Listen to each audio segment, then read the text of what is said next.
How you doing, everyone? Anthony Taylor here from SME Strategy. Welcome to today's webinar demo overview. It's going to be the first of 3 overviews of our different services.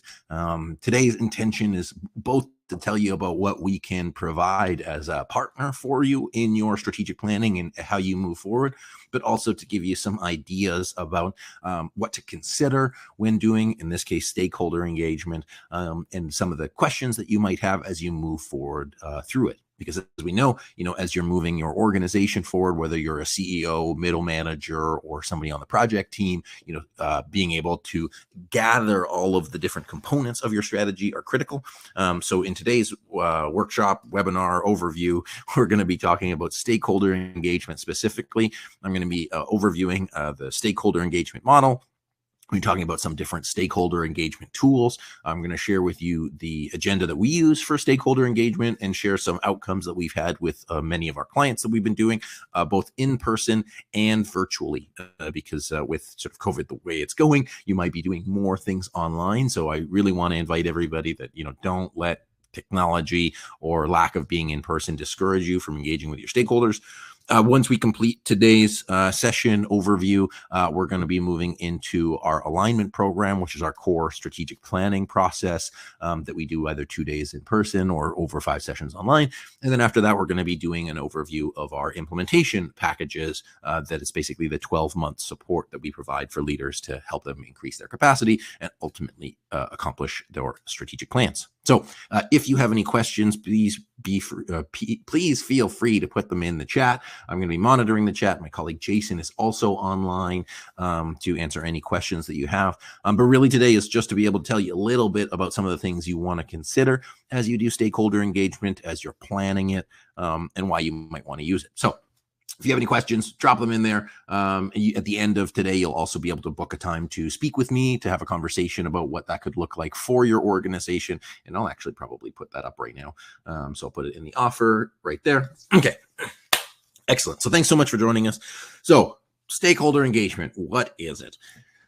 Stakeholder engagement is an opportunity to engage with, have a conversation with your stakeholders, people that have a stake in your organization. Typically, there's 2 types of stakeholders. There's internal stakeholders, which are usually staff that aren't the management team, because usually the senior leadership and the management speak with each other, and then you may want to engage with other employees, other partners, or something like that.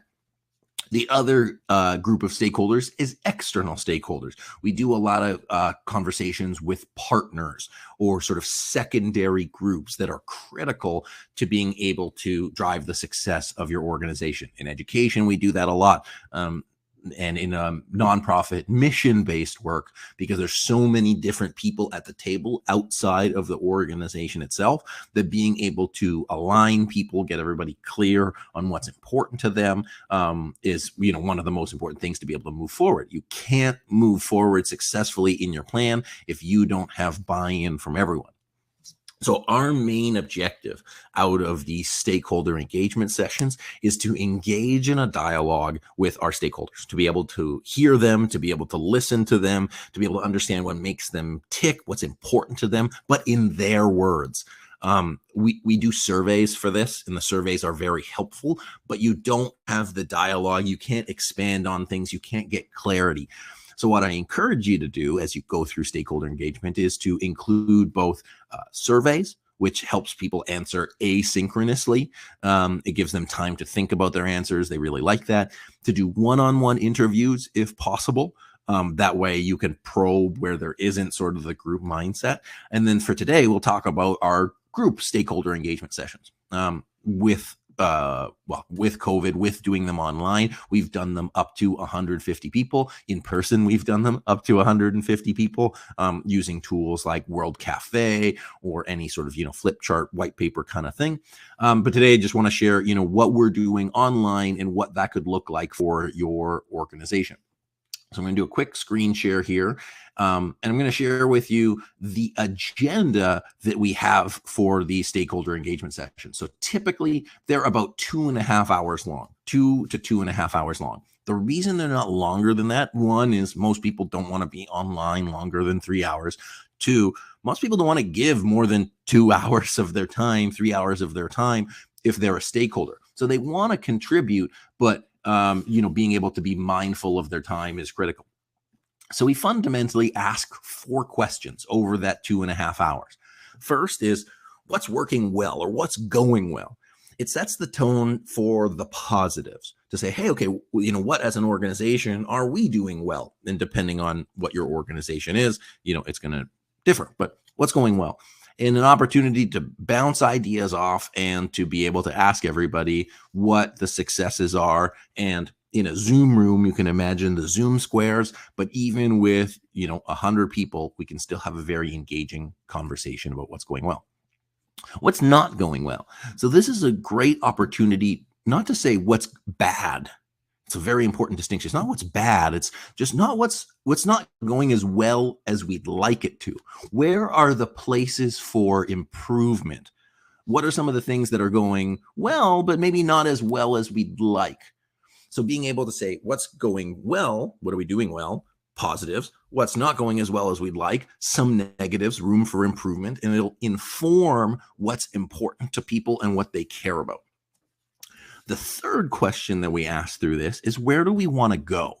And as part of our alignment program, we really focus on that fixed point future, saying, hey, if we're 100% successful, how will we know?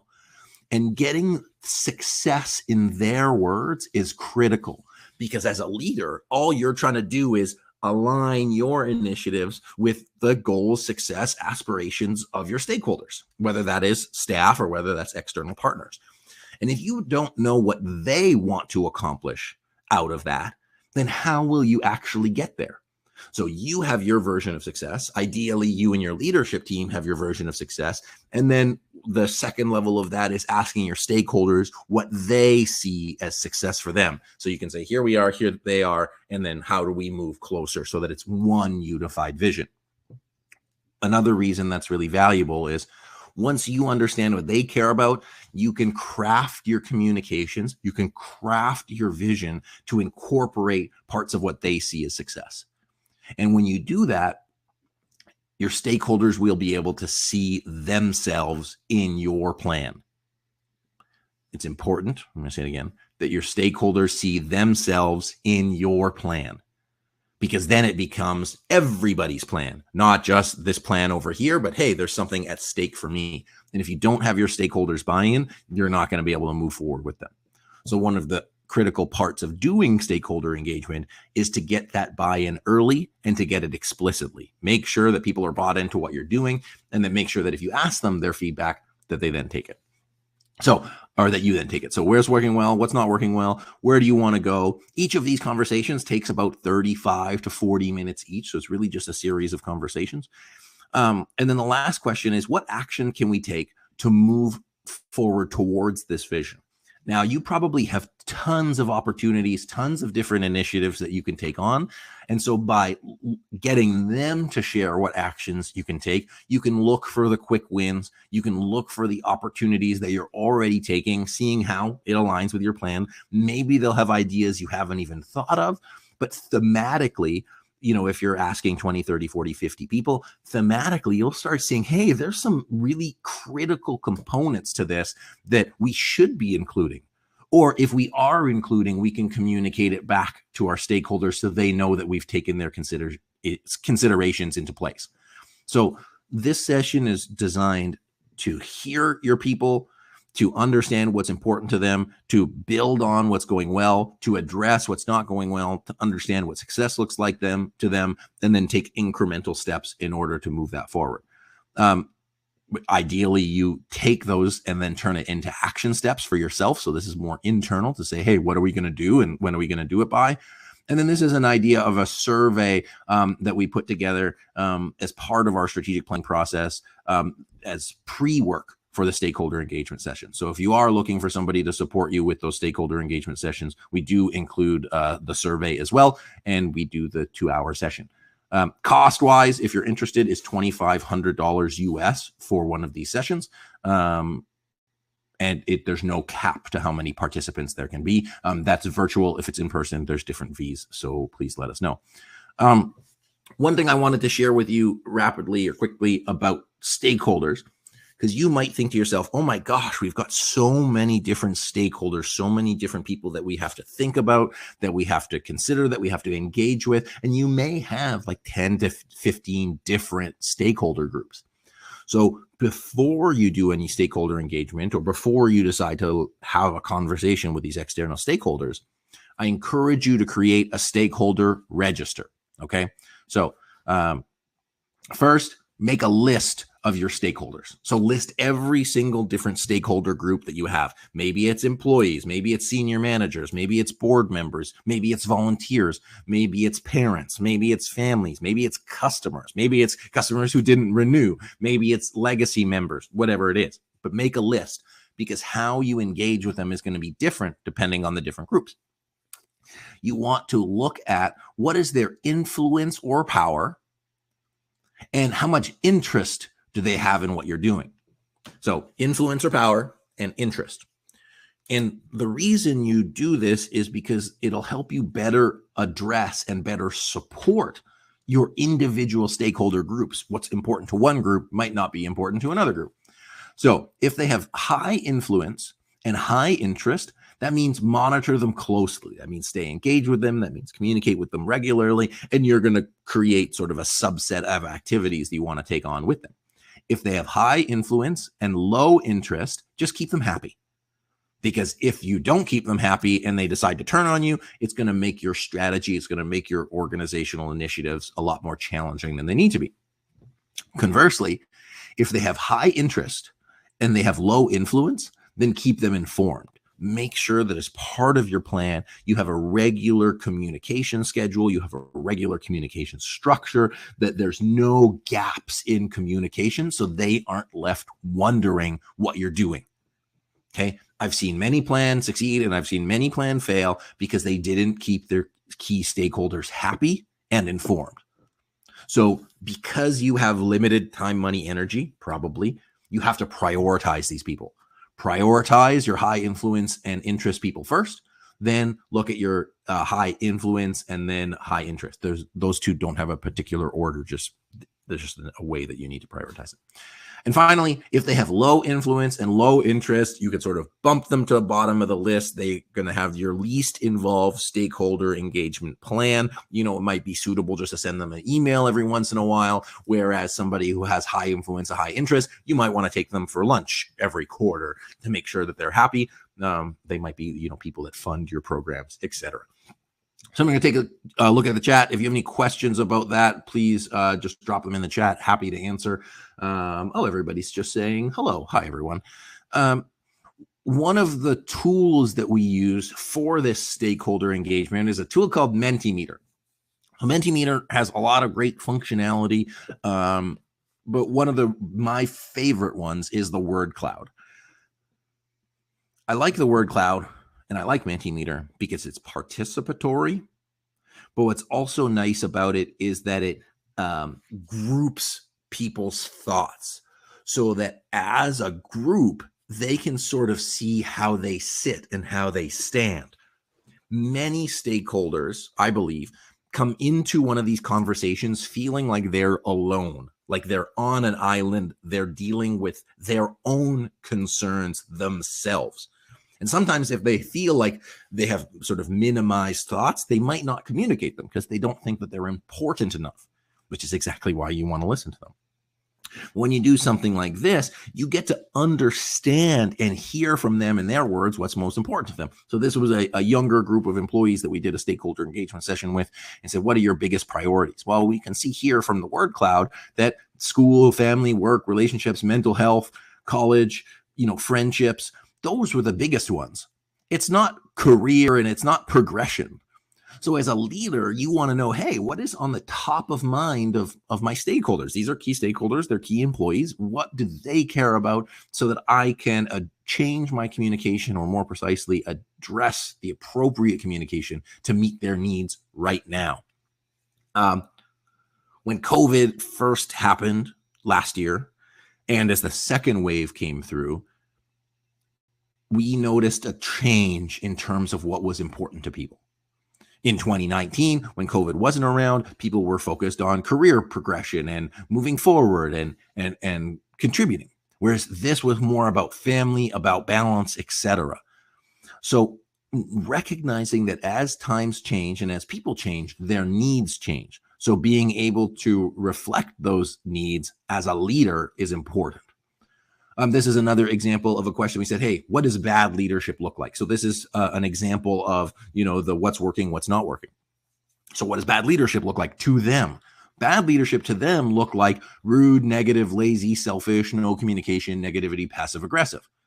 So you can look and say, okay, great. Like this is what they're on the lookout for. This is what's important to them. So as I'm crafting my leadership, I need to avoid these things. Conversely, good leadership to them says, okay, communication, kind, and understanding.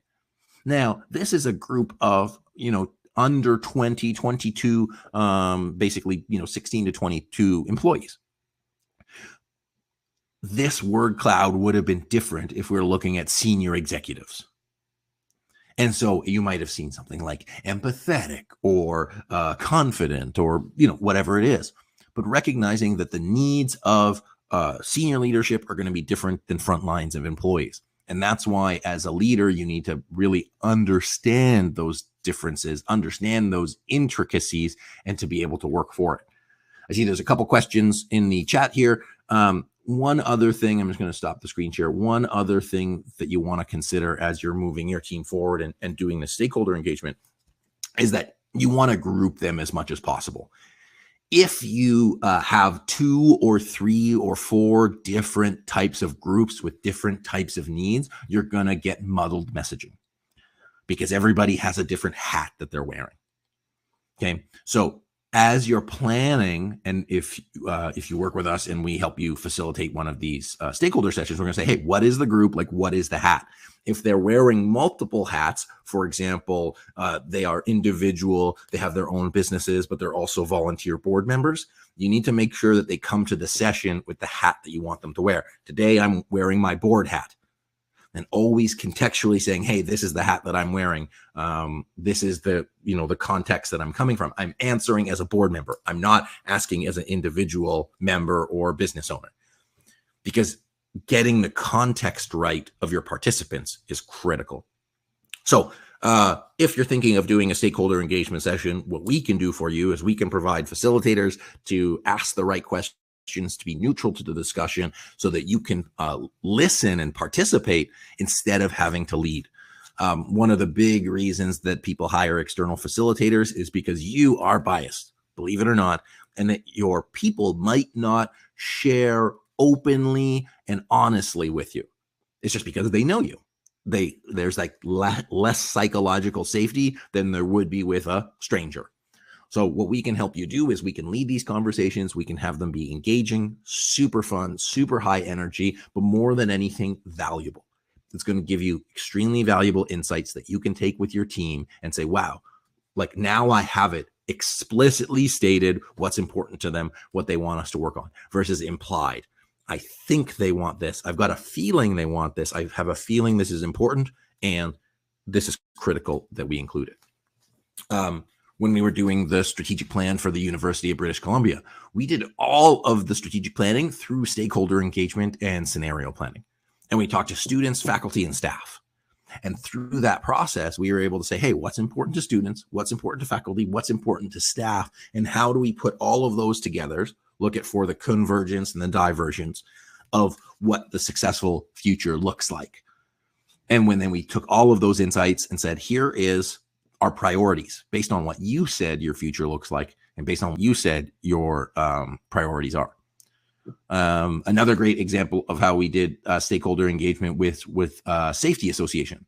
So we took 140 different companies, put them in a room, physical room, pre-COVID, and we said, hey, what does great safety look like to you? What are the best practices that you see? And then we also asked, what are some of the challenges that you're facing? And what was really great about these sessions and why I love being able to do large group sessions is the idea of the forum, where one person's question will answer someone else's question. So the participants don't necessarily learn from Us, as the facilitators, they learn from their peers. And it's an incredibly effective way to translate information, to communicate information, and to get everybody on the same page. So when thinking about alignment, when thinking about strategy, it's critical that everybody is on the same page and moving in the same direction and answering all of those core questions. Okay, so Jason, this is terrific. Want to know how to while doing foresight work. Great. So how do you conduct a stakeholder engagement session while doing foresight work? So I'm going to assume foresight work is part of strategy work, as in visioning. I would do stakeholder engagement session prior to the strategy work. So use it as an input to the strategy work. So do your current state, do your future state, which we'll talk about later. And then as part of that work, do stakeholder engagement session exactly like the one that we shared to get the inputs from your stakeholders. Use it as an ingredient or contributor to your strategy work. Set your strategy, your vision, your mission, your strategic priorities, your goals and action items. Then do another stakeholder engagement session as a means of communicating back to your stakeholders. Here's what we heard you say. Here's what we created. Is that accurate? Do you see yourself in that plan? And the ideal is, yes, we do, we're bought in, or kind of, here's what we see different, or not at all. Either way, you want to know the answer, because if it's yes, absolutely, we're 100% bought in, then you're totally fine. If it's somewhat, then you'll be able to adjust. And then if it's no, then you'll realize you totally missed the mark and you don't have their buy-in. So it's really important, it's critical that you have explicit buy-in throughout the process. A stakeholder engagement session is a fast, cost-effective way to get it done. We can get one of these in 3 weeks, including prep work and pre-work. 3 weeks is the minimum. Again, 2,500 US, unlimited participants. We request not more than 100. 40 or so is sort of a sweet spot. I can tell you some more sort of examples of how we've done that. I just want to check the time here because we're going to have to move on to our next session. Edna asks, how do you handle stakeholder engagement for a startup? Typically a startup, the stakeholder engagement, unless you're doing customer focus groups, probably the best way is to do it one-on-one. So do interviews and ask, questions like, hey, what are you looking for out of this service? Or what are you looking for out of this program? What are your needs? How do I best meet your needs? Ultimately, stakeholder engagement is really just about meeting the needs of your stakeholders, keeping them happy and keeping them informed. So if you think about that, say, who are your key stakeholders? How do you keep them happy? How do you keep them informed? You're going to be in great shape. Have you partnered remotely? I have a client who wants to do stakeholder engagement. Oh, yes. So, hi, Meg. So we work across Canada, the US, for virtual sessions and in person, and we've done it across multiple locations, as well as some people in Europe we've done stakeholder engagement with. So, the great part about it is because everything's moved online, tools like Zoom are super helpful. And all you need to do is figure out who's going to be in the room, make sure they're all there at the same time, and then create an agenda that meets their needs. But we have found over the past 10 years of doing these conversations that current state, future state, what does that look like and what needs to be done is a great format, and it actually follows problem solving best practices. Been told by my engineer friend. So definitely happy to partner with you. One of the other cool sessions that we did recently was with a group of different university associations, a bunch of different leaders for a bunch of different groups, all with their own sort of intention. And they walked into the session saying, hey, I'm not sure if we're all if we're on the same page, if we want the same things. And by using that exact same agenda, everybody left the meeting saying, wow, we're really on the same page, and it accelerated their growth. So if you have stakeholders, or if you have employees or leadership team members, you're saying, hey, I'm not even sure if we're on the same page. I'm not sure if we're ready to move forward as an organization. There's some uncertainty, what we would call stuck in the multiple destination trap. You can use one of these sort of mini strategy sessions, stakeholder engagement sessions, to move from implied to explicit. Whether you are moving in the same direction or not, you'll be clear about what it is. So instead of spending, weeks and months wondering and sort of tiptoeing around the issue, which we see a lot, in 3 hours or less, you'll be able to get clear if you're on the same page or not. And it'll increase the velocity at which you could move, and it's going to help you have greater impact. One of the biggest things that we help people do through these conversations is just putting everything on the table. So if you've got a tough conversation that you need to have and you want somebody to facilitate it, we're a great partner for that, because we approach the issue as it is, and we've got no stake in it. As in we're biased or unbiased to the outcome. All we do is ask the questions. All we do is challenge you and your team to ask the right questions. And ultimately, that's what, stakeholder engagement or strategy is.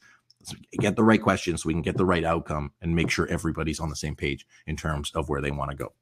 So if I've got another webinar to do in about 5 minutes on our strategic alignment program, which is our 5-step process for creating strategy. So if you're interested in learning more about strategic planning, how we lead teams through the strategic planning process, both in person and online, please attend that next session.